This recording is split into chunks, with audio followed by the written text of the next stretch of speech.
Tough times are ahead for Kenyans after the Kenya Revenue Authority failed to meet its 9 months tax collection target by a whopping 69.1 billion shillings to record 842.5 billion shillings out of the targeted 911.6 billion shillings, signaling a possible widening of the budget deficit with far-reaching consequences on the economy.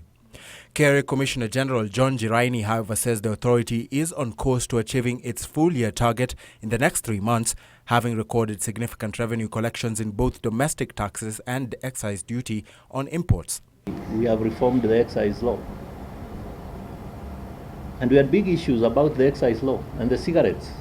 And it is upon governments then to continue tightening those loopholes. So that's what we are doing.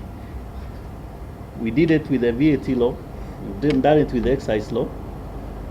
We now started the process of fixing the income tax law. I did not talk about it here, but it's a big one. The process of reviewing the Income Tax Act has started. That is going to have even more impact than the other two, because it will deal with all the issues we've been talking about: incentives, business incentive regimes. With the Kenyan banking scene recording a low profitability of just 5% in the last financial year, Njiraini notes that this is a cause for alarm as banks contribute a huge portion to the other income taxes brackets. Collect business taxes, we grow business taxes at 28%. Then you can see the challenge, because one key sector is already out of that game. So you can only then collect this from the rest of the sectors. And banking is critical. As I said, April, which is the most important month, as far as business taxes are concerned, is about banking. So if banking coughs, as they say, we are worried. And while employees continue to get deductions on payee, the authority did not meet its target on the tax bracket, having recorded 221 billion against a target of 240 billion. Before 2012, our biggest problem used to be VAT and domestic excise.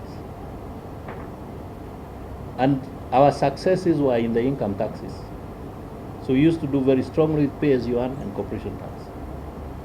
What has happened is that the last 3 years there has been a complete reversal. So we've turned around the table, and now we're seeing very good performance for the consumption taxes and weak performance for the income taxes.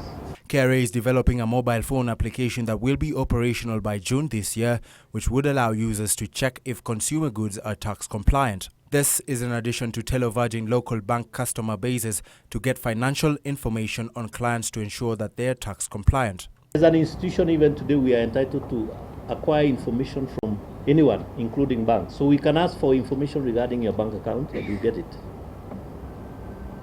But that is on a case-by-case basis. What we are looking at is what you can literally call exchange of information on an ongoing basis.